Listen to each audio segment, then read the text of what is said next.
Welcome back, everybody, to another mock draft. It is 219 Football here, and in today's mock draft, we are going to be doing a post-free agency mock draft. The first round of free agency has been underway. I made a video about it. If you guys want to go check that out, that'd be greatly appreciated.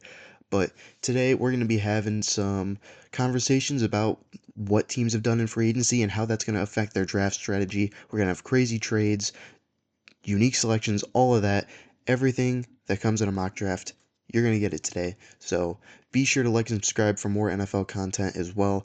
I have tons of draft videos coming up, and you guys will not want to miss them. So please like and subscribe for that. And let's get into this mock draft. So at number one, the Tennessee Titans, after first round of free agency, are still quarterbackless outside of Will Levis.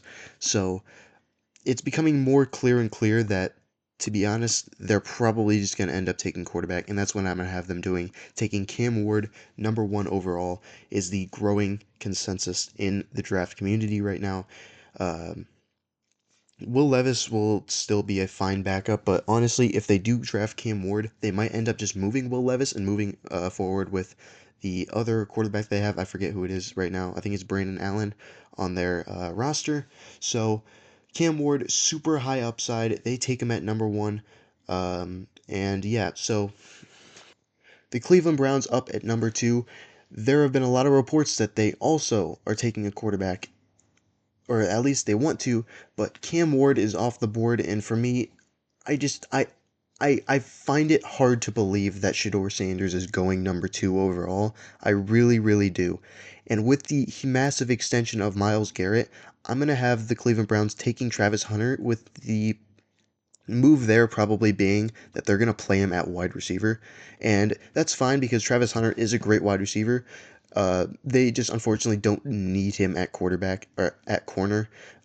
If they did have a need at corner, I would say Travis Hunter to play corner is absolutely a great move. But with the extension of Myles Garrett, they don't need edge rusher. But getting a dynamic receiver like Hunter to pair up with Jerry Jeudy for their whoever their future or quarterback ends up being would be a great decision. So that's the thought process there with Travis Hunter at two to the Cleveland Browns. And now the New York Giants, again, need quarterback. But listen, Shedeur Sanders, I don't think he's a top five selection.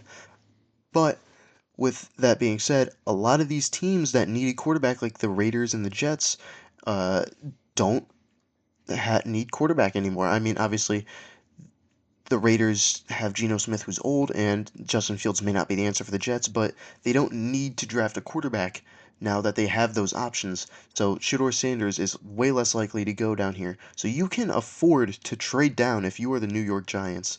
And say maybe someone trades up and takes Shedeur Sanders, that's fine because Shedeur Sanders is not like some elite can't miss quarterback prospect that you have to take at number three. You can take the best player available and say go Jackson Dart or maybe Tyler Shough somewhere later in the draft and be okay with a solid upside rookie quarterback going into next season. So I'm going to have the New York Giants trading out of this spot, but the question is who's going to be trading up? There's plenty of great players: Ashton Jeanty, Abdul Carter, Ted McMillan, Will Campbell, Armand Membu. Great players, but Abdul Carter is easily the best one still available. So who's going to come up and take them? Well, all these teams, obviously, I'm sure would love to have Abdul Carter on their team, but none would like to have him more, in my opinion, than the Carolina Panthers. They need assets on the defensive side of the ball. It was just horrible last year. So they are going to make a trade with the Carolina Panthers here, moving down from 3 to 8. The Panthers, this is going to be a little expensive as they're moving up to the top three. So the Panthers are going to give up 874, 141, 874, 140, and also a second round next year and a fifth round next year. So five total picks, including a second and a third rounder, to move up to number three. And then the Giants are also going to give them 154. Um, so, yeah. So yeah, a big trade between the Panthers and the Giants, but the Panthers are willing to pay all of that to come up and get elite prospect Abdul Carter out of Penn State. This could improve their pass rush tremendously. They signed Pat Jones to play edge for them in free agency. They missed out on Milton Williams, but they still have Derek Brown coming back, and then they have Jadeveon Clowney on the other side. So this defense is now looking up for the Carolina Panthers, and you just added a potentially elite player to it off of the edge, and Panthers are looking good, and they're gonna try and make a playoff push. That is for sure. Especially with how Bryce Young played at the end of last season, you look to get him probably another weapon down the board, as well with an aging Adam Thielen and Coker and Leggett. So the Patriots at 4 here. Mike Vrabel has been very vocal about wanting to get Drake May a dominant number one wide receiver target, but they haven't done it in free agency yet. But they have tried, they have gone out and got Morgan Moses, and they have splurged a little bit on the defensive side of the ball. So, in my opinion, that leaves only one option here at number 4, and that's taking Tedoroa McMillan to be that number one dominant outside wide receiver that Drake May can put his faith into and have a strong connection with for the duration of both their careers, hopefully, is the plan. And as well, just your receiving core is really, really not good. I mean, you don't have a dominant number one receiver. Maybe you could look and go get Cooper Kupp from the Rams, who just released him. That's an option as well. And say you draft Tedorow and McMillan and you sign Cooper Kupp, then this receiving core is not looking so bad. Obviously, the offensive line still needs to be improved, but there are plenty of spots down the board where you could take offensive linemen to improve that for Drake May. It is a relatively deep offensive line class, but I feel like it's a deep receiver class, but there's no receivers with the dominant capability of Tedoroa McMillan, especially with a quarterback like Drake May, who just is a really accurate thrower of the ball, and this is going to be really good for Drake May's development, and I think Tedoroa McMillan at 4 for me is a little rich, but given the circumstances, I think this is a fine pick for the New England Patriots. And now the Jacksonville Jaguars at number 5. I'm going to have them taking Mason Graham to help improve that defense. They obviously traded away Christian Kirk, and then they still have Gabe Davis and Brian Thomas, but they also signed Dyami Brown, so I don't think wide receiver is that big of a need. They also released Evan Ingram, but I think this is just really, really rich for a tight end, especially when you're probably able to get a decent tight end down the board, someone like Elijah Arroyo, Mason Taylor, or Terrence Ferguson, or even Harold Fannin. Um, all those tight ends can step in and be a promising rookie tight end. So Mason Graham didn't measure in all that great at the combine, but still the tape is dominant, and he is a force on the interior of the defensive line, and building through the trenches is a great way to just overall help out your entire team, and Mason Graham definitely helps that. So, the Raiders at 6. If Tedoroa McMillan was on the board here, I would just take Tedoroa McMillan, but he's not, so I think the pick becomes pretty obvious, and that's Ashton Jeanty. The Raiders had no running game last year, and so they're going to look to change that by taking Jeanty here at number 6. Again, if Tedoroa McMillan was on the board, I would definitely take him. With Geno Smith in now, there's definitely if you're able to get Ted McMillan, that could be really similar to how Geno's connection was with DK Metcalf, which was pretty good. But Ted McMillan off the board, so you take Ashton Jeanty, improve that run game, and maybe look to take receiver down the board for the Las Vegas Raiders. Now the New York Jets at number 7. Obviously, Obviously, Justin Fields is now your quarterback for the foreseeable future for the next few years, giving him 30 million guaranteed. I'm pretty sure, 30 or 20 million guaranteed, but still a lot of money. But I don't think you take Shedeur Sanders here. Uh, so I think receivers definitely in play, but so is tackle. They just lost Morgan Moses, and honestly, you have Fashanu on the other side, and if you really think that Justin Fields could possibly be the quarterback of the future for you, the best way to help him out is to protect him, and I'm going to do that by taking Armand Membu to play right tackle for you. Um, so give Justin Fields protection, something he hasn't really had the best of in his career so far. Obviously, he had very little protection with the Bears, and even last year he had to deal with Broderick Jones and that Steelers offensive line, which always was not the most consistent. Um, but yeah, look to take receiver down the board most likely, but tackle here, Armand Membu. Really impressed at the combine. Is definitely a riser from it. I really like Amar Menbu, and I think he's going to be a solid piece on that offensive line for you. And now the Giants back at number 8. You know who this is. They're going to take Shedeur Sanders out of Colorado. Um, they need quarterback, and Dayball and Shane, they need to save their jobs, so they need a quarterback of the future to come in, and they need Shedeur Sanders to save them. Basically, he needs to come in and he needs to play the Giants at least to close to a 500 record, and I don't know if that's going to happen, but the Giants were kind of forced to do this. Obviously, being able to trade down really helps a lot, picking up extra picks for the future if Shedeur Sanders hits, but we shall see. I'm not the biggest fan of Shedeur Sanders. You could watch my top 10 quarterbacks rankings for my full opinions on Shedeur Sanders. I wouldn't take him this high, but the Giants are kind of forced to.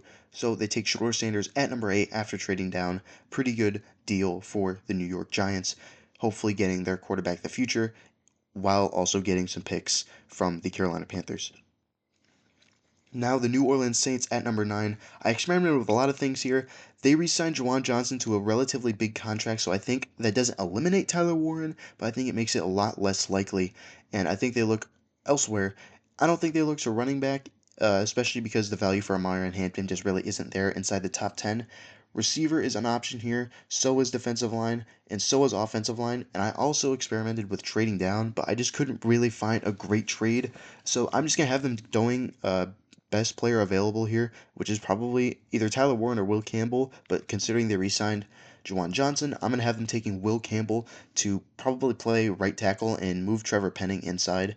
Um, but yeah, Will Campbell to play right tackle. You took Telis Fuaga, or maybe I just came up with this now. Maybe you just move Fuaga back to where he played in college, which was right tackle, and then you just keep Will Campbell on the left side, which could be a great decision. And then Trevor Penning on the inside, and your offensive line is not looking too bad for whoever the future quarterback is for you that comes in. Um, Obviously, it's not going to be Derek Carr, but you could take weapons down the board, as well as defensive line is a very deep defensive line class. So yeah, the Saints take Will Campbell. I think they could shuffle around their O line and actually put together a really good offensive line for next season as long as everyone stays healthy. So yeah, I really like that pick for the New Orleans Saints. Now the Chicago Bears up at 10. Everyone has them going Ashton Jeanty. Ashton Jeanty for me is off the board here. So I'm gonna have the Chicago Bears actually trading down with the Miami Dolphins. You are not forced to take a player here. I think there's a big chance that they look to go running back here, specifically Amarion Hampton, who I really love and I think deserves to go around this range, but I think the value just isn't there at number 10. Like I said, it wasn't there at number 9. I don't think it's that much better at number 10. So the Bears are going to look to pick up some extra picks by trading down with the Miami Dolphins. So the Miami Dolphins are going to be trading 13, 116, and 155 for number 10 and 148. So, who are the Miami Dolphins trading up for? Well, I think it's pretty obvious. It's offensive line, and they're going to be taking Kelvin Banks and making sure the pesky San Francisco 49ers do not get Kelvin Banks because that is a very popular pick for the 49ers, and I think it makes a lot of sense. But the Banks goes to the Miami Dolphins to either play tackle or guard. Honestly, I prefer him more as a guard, but he can definitely play tackle. Um, so yeah, protection for Tua is absolutely needed. Their offensive line it's just not very good. They need big players, and they haven't gone out in free agency and signed any. So I'm going to take that as they are looking to take offensive line in the draft, and what better than trading up to take Kelvin Banks right under the noses of the San Francisco 49ers. So, for the 49ers now, you got your offensive lineman stolen, but you also lost Charvarius Ward in free agency, which opens up a big hole on the back end, and I don't think you want your safety or I don't think you want your secondary getting exposed all season, so I'm going to have them taking Jahdae Barron out of Texas, another big combine riser who tested very well, um, and I think can excel in this 49ers system and helps replace Charvarius Ward, who you did lose in free agency. So now the Dallas Cowboys are on the board. There's a lot of options here. I think with how they've played free agency so far, they have signed a few running backs, so I think honestly they are not looking to take running back first round. So I'm gonna have them actually trading down here. Tyler Warren is still on the board, and the Colts do not want to lose him. They need a tight end for next season, so the Colts are going to trade up 2 spots here, not to snatch him from the Chicago Bears, but I think to prevent anyone else from trading up. So I'm going to have the Colts trading 14 and 151 for pick 12, and they're going to come up and take Tyler Warren to make sure nobody else trades up ahead of the Colts, because the whole league knows that the Colts want a tight end. They tried to trade up for Brock Bowers supposedly last year, and they're going to end up trading up for Tyler Warren this year to get him, to make sure they don't lose out on another potentially elite tight end prospect. I did just post a video about Tyler Warren as well. If you guys want to go check that out, that would be greatly appreciated to get my full thoughts on Tyler Warren. But yeah, great pick for the Colts. Anthony Richardson's development is number one here. You signed Daniel Jones for an open competition. I don't really think it's going to be much of a competition. I think Anthony Richardson is going to absolutely win that job. And I think Tyler Warren offers a safety blanket for Anthony Richardson that he just hasn't had in his NFL career yet, or even in college. He never really had a good tight end. So I think Tyler Warren will be a nice change of pace for Anthony Richardson and can allow him to have a strong target to throw to in the middle of the field and just be way more consistent than the Colts tight ends last year, which was really, really bad. So the Bears are back up at 13, and I will have them taking Omarion Hampton, running back out of North Carolina. I love Omarion Hampton. I think he is a fantastic running back and well worth the 13th selection in the draft. He might end up being a top 10 player for me. I don't know exactly, but he is very close to me in terms of RB1 potential with Ashton Jeanty. I think Jeanty is slightly better, but Hampton is right there. I don't think this race is as far apart. I don't think Jeanty is pulling away in this race against Hampton as far as a lot of people think. I think they're very similar prospects, and in terms of pure grade.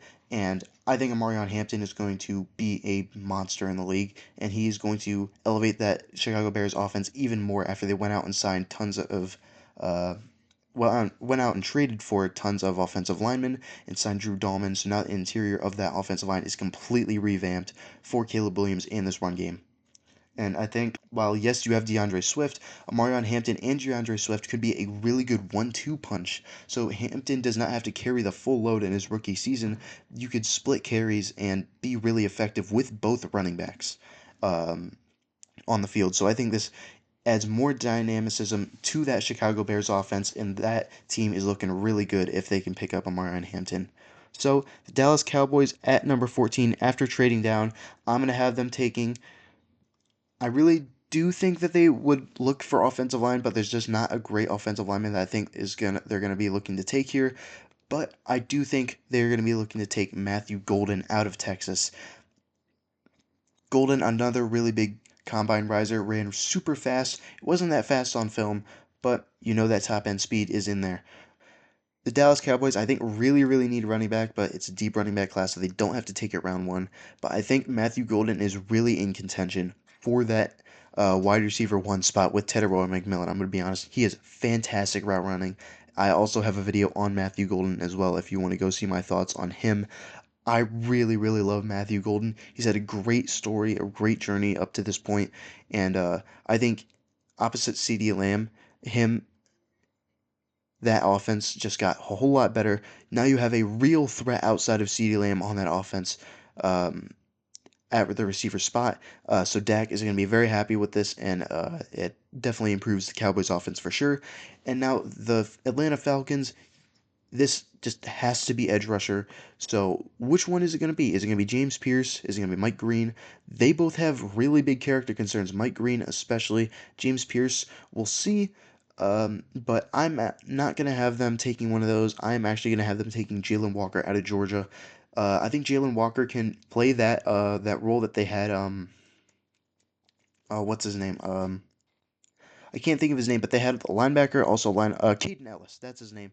They had Caden Ellis lining up off the edge as well as playing linebacker. I think Jalen Walker can fill that role in seamlessly and be even better at it than um, Caden Ellis, and he comes in and that improves that defense immensely, which has been just just dying for an edge rusher, as Terry Fontenot has really just neglected the position. I don't think he does it here, and I think he takes his first defensive player in the first round of his entire general manager career, and he takes Jalen Walker, and Jalen Walker adds some versatility to that defense and just makes it a whole lot better as you push for the playoffs next season with Michael Penix leading the helm on the offense. So now you look to Jalen Walker leading the helm on the defense.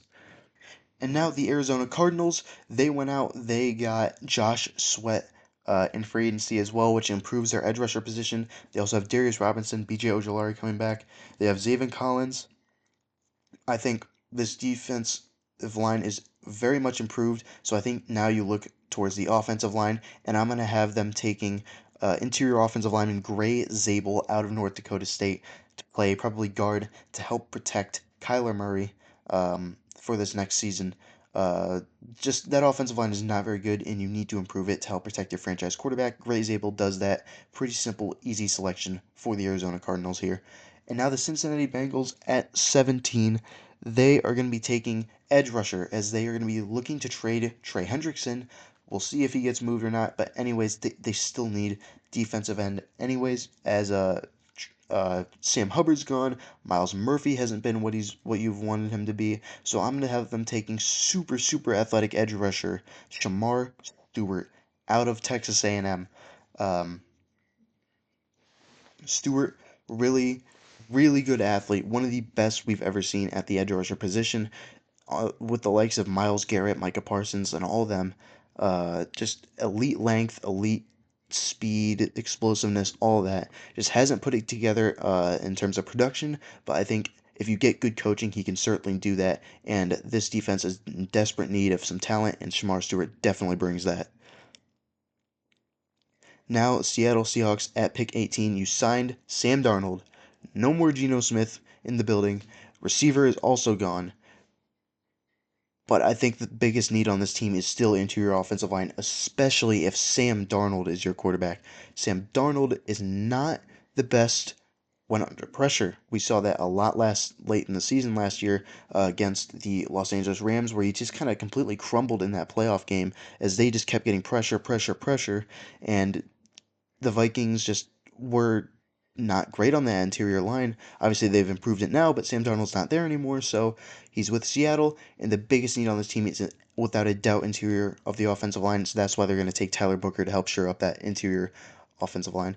May not be the greatest scheme fit, but this is just such a big need that you have to take it here. I don't care that John Schneider says that this is the most overdrafted, overpaid position in the NFL, interior offensive line. He needs to put his big boy pants on and protect his quarterback, or else it is going to be a disaster with Sam Darnold next year, and he might just revert back to, well, Sam Darnold, which you don't want as you are pushing for the playoffs.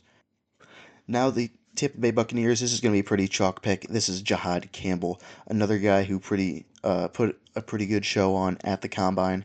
Yeah, just perfect fit for this defense. Really can elevate that linebacking core and can add some pass rush as well to the defense that was kind of lackluster back last season and held them back a little bit. While your offense, you retain Chris Godwin, and you're looking good on both sides of the ball now. So now the Denver Broncos signed Evan Ingram. So I don't think tight end is, again, I don't think it's out of the question here, but I think Evan Ingram does enough to force you not to take tight end in the first round.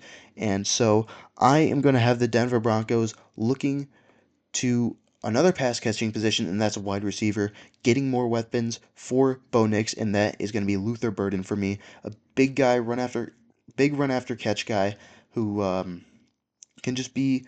He's a pretty good separator. Still needs to work on his route running a little bit. He's a good downfield threat, and after the catch is just great.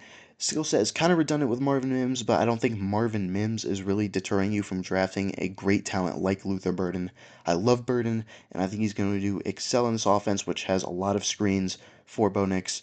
So yeah, Luther Burden, love the fit. Sean Payton getting another great playmaker outside of Evan Ingram, Cortland Sutton, and I think they look to take a running back later in the draft. I think if Amarion Hampton is here, they take Amarion Hampton, but I think it's such a deep running back class, and I don't think any of these running backs are really worth a top 20 pick. So I think they look to take running back later and pick up a receiver for Bo Nix.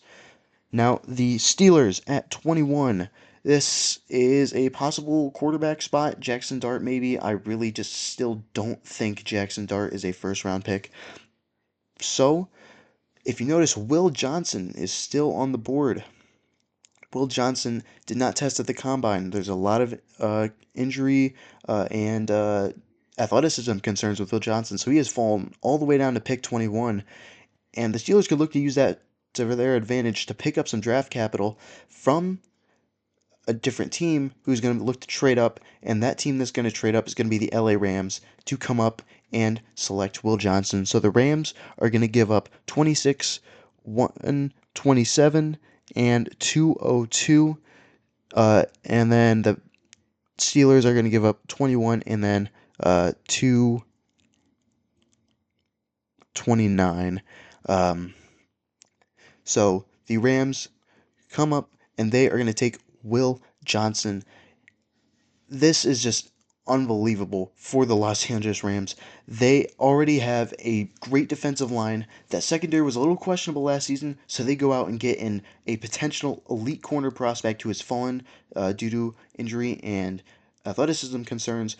But I think Will Johnson will gel well with this system. He's a super smart player who's great in zone coverage, and I think this is a great pick for the Rams, and I think they're going to look to go pretty far again in the playoffs now that this defense has another weapon on the back end now. And now the LA Chargers. For me, there's a few different directions they could go here, but I think there's just no more glaring need on this team other than they signed Najee Harris, so I don't think running back is that big of a need anymore. But tight end is just the biggest glaring need on this team, in my opinion. So Colston Loveland, Will Dissly single-handedly cost Herbert a pick in the playoff game. Obviously, Herbert was not doing himself any favors, but Dissly did have that drop, and Will Dissly just overall is not the greatest starting tight end. Jim Harbaugh knows Colston Loveland quite well. We have back-to-back Michigan players going here with Will Johnson and then Colston Loveland. So yeah, I think getting Justin Herbert, a good solid tight end, who has a lot of potential, and Loveland to be a great receiving threat is a great option for the LA Chargers, and they look to get back to the playoffs next season. So now Green Bay at 23, I think this fit just works a lot. They need a pass rush. You saw in that playoff game they could not get any pressure on Jalen Hurts. Mykel Williams out of Georgia. Brian Gutekunst loves his players with elite traits. That's why he took Lucas Van Ness so high.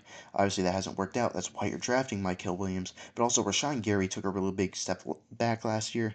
So you look to improve that position on the edge with drafting Mykel Williams. Super traitsy edge rusher. Just still has to put it all together, but he's a great run defender out of the gate. And he played last season hurt, so maybe we didn't see his full pass rushing potential. But yeah, Mykel Williams out of Georgia to the Green Bay Packers. Great fit. I think it makes a lot of sense. So now Minnesota at 24. You lost Cam Bynum in free agency. You have severely improved the offensive line, which is the biggest thing that I said that they could be looking at number 24 with this pick. But now they have just no safeties in the back end other than Harrison Smith. So I think Malachi Starks makes a lot of sense here. Smith can be that more in the box player, and Starks can be a great weapon over the top of this defense. Nick Emmanwori is an option here, but I think Starks fits better as that really rangy over the top coverage safety. Um, and yeah, I think the Vikings need to draft safety at some point in this draft. I think taking a great playmaker like Starks can help Brian Flores' defense out a lot as well. The Houston Texans had one of the most puzzling free agency moves that we've seen so far, and trading Laramie Tunsil to the Washington Commanders for not a whole lot. So, yeah, the Texans are going to 1,000% look to take offensive tackle here in Josh Simmons to replace Laramie Tunsil. You have to protect CJ Stroud. If you don't protect CJ Stroud will look like he did last year, which, although he was up, you got it to the divisional round, Stroud definitely regressed. And you don't want that to happen. You want your quarterback to stay great. You want him to stay elite like he was his rookie year. So you protect him. And obviously they traded away Laramie Tunsil for whatever reason. But Josh Simmons can come in, he can be a plug-and-play starter, and I love Josh Simmons. As long as the medicals check out, he should be a fantastic tackle for you on that left side to replace Laramie Tunsil. Um, and hopefully he can protect CJ Stroud's blind side as long as the medicals check out, of course, for Josh Simmons. Steelers back up at 26. They are in a tough spot. They don't have a quarterback still, but again, I don't think Jackson Dart is a first round pick, even at pick 26. They lost Najee Harris, but I don't think running back is the biggest glaring need. As I look at their team, their defensive line really seems pretty lacking. So I'm actually gonna take Kenneth Grant here. Uh, Cameron Hayward's still there, but obviously he's really old, so you're not going to have him for super long, and there's just no other players on that interior defensive line that really excite me. So I think taking Kenneth Grant is a great option for the Pittsburgh Steelers here at number 26, trading down and taking the big run stuffer from Michigan. Um, so yeah, and then the Baltimore Ravens here. This one is also pretty easy. I made this in my last mock, I believe, but James Pierce out of Tennessee to the Baltimore Ravens. Great pickup in my opinion. And yeah, he could be a force off the edge, which you really just don't have in this defense, and it can help your secondary as well as if you're getting pressure. Obviously, you have Nnamdi Madubuike on the inside, so you add a equally threatening piece on the outside of that defensive line. And James Pierce, edge rusher out of Tennessee, falls as far probably because of character concerns, but also he just still needs to develop a little bit more in terms of pass rush, but he certainly has the potential. And now the Detroit Lions, I am actually going to have them passing on Mike Green due to those sexual assault allegations. Real bad stuff from Mike Green, but I still think the talent is there, and it did happen a long time ago, so we'll see how it checks out with the NFL. But I'm going to have them going Donovan Ezraku. Also had a very good combine, was really good in the agility drills, and when you watch Ezraku, he is a very, very technical edge rusher. He has so many good moves. He has cross chops, swipes, speed rushes, ghost moves, dips, all that. And I think you pair him alongside Aiden Hutchinson. I think this is a great duo. Hutchinson can be the absolute force who draws most of the attention, the chips, all that, and Ezraku can work one-on-one on the backside. And while all the attention goes to Hutchinson, Ezraku can slip through and get a lot of those sacks. So I really, really love this fit with Ezraku to the Detroit Lions, who are in need of a second edge rusher to pair with Aiden Hutchinson. Washington Commanders at pick 29, you have solved most of your offensive line needs. Obviously, guard is still a rather decent need, but I think here I think here Washington looks to take the talent of Mike Green. I think they look past the allegations. I think they just say, hey, this guy's a great football player, and they take him at 29 to improve that defense, and they just don't really have a great edge rusher right now. So I think Mike Green has the potential to be that great edge rusher for them. And yeah, really good selection for the Washington Commanders. Helps out that defense, which needs to get better from last season, just needs more talent, and Mike Green has that talent. Bills at pick 30, they added a lot to their defensive line room. They signed Joey Bosa, Greg Risotto to an extension. They signed some interior defensive linemen, so I don't think it's as big of a need as it was before. But what I do think is a big need is corner. So they're going to take Trey Amos out of Ole Miss just to be a super solid, well-rounded corner to play on the outside. They just traded Kaiir Elam as well, I believe. But yeah, they're just missing a big piece in that secondary, and I think Trey Amos can help shore up that secondary for sure, and help that defense get a little better than it was last season. So the Kansas City Chiefs at pick 31, they are going to be taking Josh Connerly, and you may be saying, well, they signed a left tackle in free agency to a pretty big contract. I think Josh Connerly moves over and plays right tackle. I think both tackle spots are big needs for the Kansas City Chiefs, and if you're going to have whoever they signed to play left tackle, Josh Connolly, I believe, can slide to the right side and can protect that right side as well. You need to improve the interior of your offensive line now, as well as you just traded away Joe Tooney for whatever reason. You also need interior defensive line and maybe even tight end, as Kelsey's looking to have this be his last year. So, yeah, the Kansas City Chiefs take Josh Connolly to play right tackle after they signed a left tackle in free agency. So the Philadelphia Eagles, reigning Super Bowl champs, are on the board, And there's a lot of options they could go here. They lost Milton Williams. They lost Josh Sweat. Emeka Ibuka's on the board. They could take him to play wide receiver 3. That'd be a great fit. They traded C.J. Gardner-Johnson. Um, they lost Mekhi Becton. So safety, guard, edge rusher, defensive line are all relative needs now for a team that seemed to have no needs just a few weeks ago. So the Eagles have a lot of options here, but they have so many options that I don't think they need to take one right now.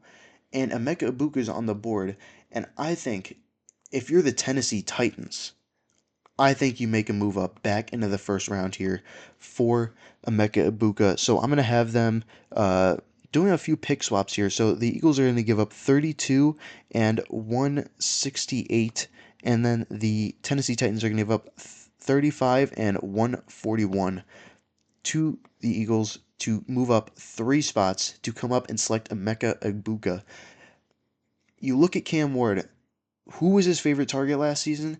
It was Xavier Restrepo, a guy who was consistently open, had consistent hands, and just overall was a solid, reliable target, and that is exactly Emeka Ibuka. He may not have the pure star power, but I think Ibuka has that floor that you look for in a receiver to pair up with Cam Ward, and he's very similar to the archetype that Cam Ward had last season. And for the Eagles, you trade down, you could take any one of Derek Harmon, Darius Alexander, Walter Nolan, Nick Scorton, Xavier Watts, Nick Emanuori later down the board. So there's so many options for the Eagles that they don't need to take one right now. And there's only 3. You only move down 3 spots, so there's going to be someone you want available at your next pick. And unless you just love someone at 32, I think trading down is a good option here, especially with all the talent still left on the board. So the Tennessee Titans are going to take Emeka Ibuka. I love this fit, and I love the option for both teams, to be honest. This is one of my favorite trades in this draft. I think it makes sense for both teams, and I really like it.